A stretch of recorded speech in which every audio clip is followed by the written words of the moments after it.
Думаю, что я бы не хотела вернуться в то время и заниматься,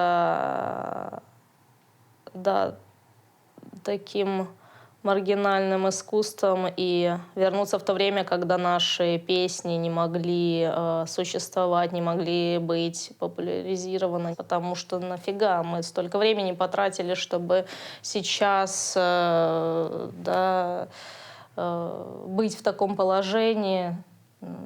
То есть зачем так регрессировать? Не хочу, не хочу больше. С меня хватит.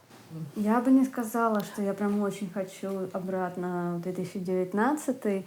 Было, конечно, классно, в основном за счет людей и энергии, которую они нам давали. Вот это постоянное такое взаимное горение, взаимопомощь. Но мы тогда были очень уязвимы, у нас было очень мало ресурсов. То есть хотелось бы там оказаться на денек, но прожить там еще 1 год, наверное, я бы не хотела. Я не уверен, что хотел бы снова оказаться в таких условиях, в которых мы были в 2010-2020 годы. Это, правда, было очень сложно. Ну, то есть в нашем институте иногда возникают такие кулуарные разговоры, что, мол, ну вот в прошлом проблемы были настоящие, а сейчас это, конечно, безумно увлекательно. Мы решаем виртуальные проблемы, мы их придумываем. Ну тогда как будто бы люди решали какие-то серьезные проблемы. Нет, я прекрасно помню, какие проблемы были тогда. Ну да, это были реальные проблемы, сейчас виртуальные проблемы, но это какая-то игра слов. То есть с точки зрения нашей модели устройства общества, меняющейся так же, как и общество, мы понимаем значимость виртуальных проблем. То есть если говорить про значимость того дела, которое мы делаем, про его необходимость для общества, то как бы и то, что мы делали тогда, имело большое значение, было необходимо. То, что мы делаем сейчас, необходимо. Однако тогда был какой-то романтический флер вокруг этого. Тогда мы часто думали о том, что мы делаем что-то важное. Сейчас, может быть, мы не возвеличиваем себя и не думаем о том, что же мы такое делаем, как же мы все меняем. Поэтому мне кажется, что романтическая ностальгия — это то, с чем нужно бороться в себе. Поэтому нет, я бы не хотел вернуться и заниматься андеграундными проектами. Честно говоря, сложно представить себя сейчас снова в самом начале, во времени, когда мы только искали какие-то языки для того, чтобы и какие-то приемы практические, которые позволяли бы нам что-то делать самостоятельно, автономно, независимо от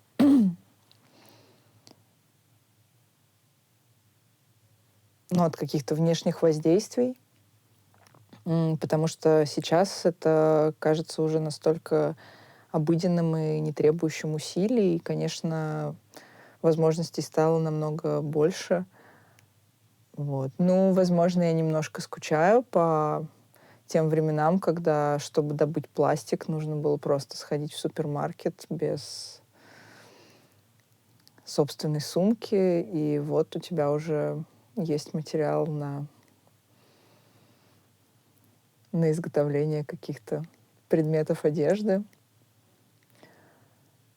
И, конечно, было гораздо проще экспериментировать, находить какие-то новые способы. Это, безусловно, было интересно, но вряд ли я хотела бы снова повторить все эти поиски. Возвращаясь к этому времени, меня гораздо больше увлекают те возможности, которые появились сейчас, перераспределение времени. И, наверное, тогда было весело и здорово, конечно, переизобретать социальные модели, но возвращаться к этим контркультурным самоорганизованным сообществам, наверное, нет. Я довольна тем, что происходит сейчас. Ну, андеграунд. Хотелось бы, конечно, туда вернуться, но, я думаю, ненадолго. Ну, на вечер, на день максимум. То есть, конечно, все было прекрасно.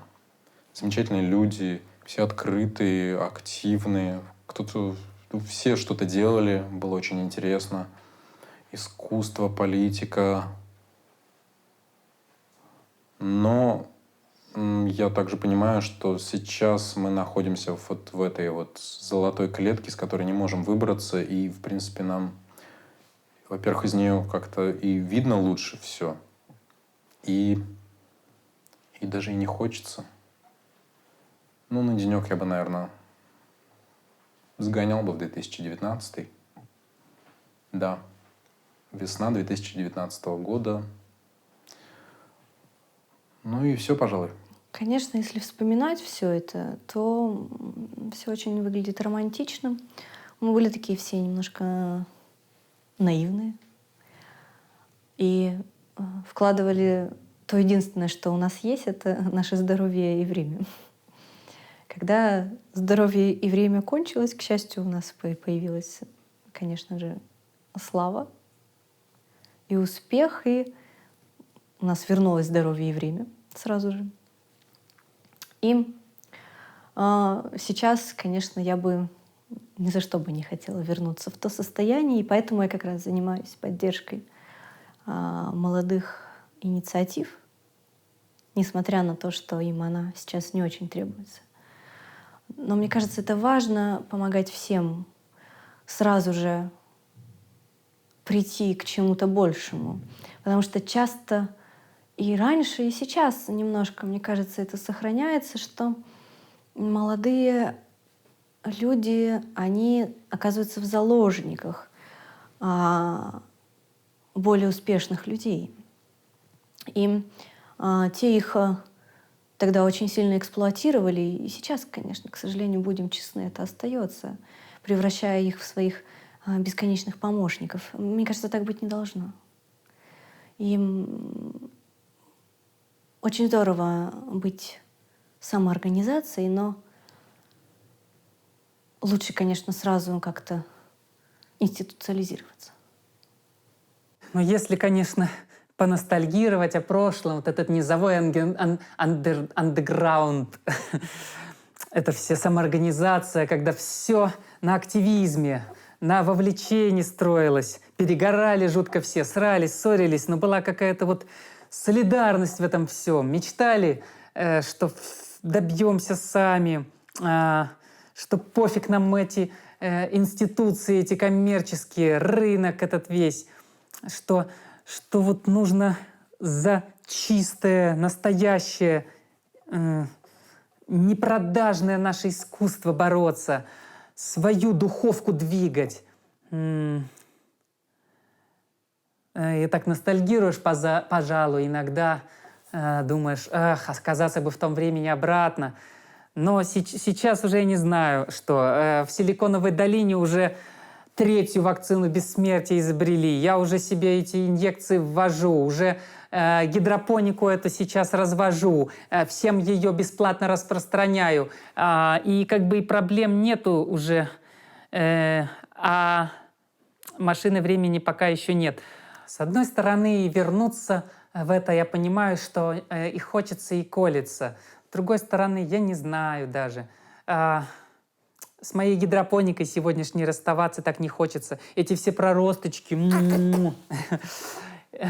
Это все победил наш luxury, automated коммунизм, а там был corrupted capitalism, neoliberalism.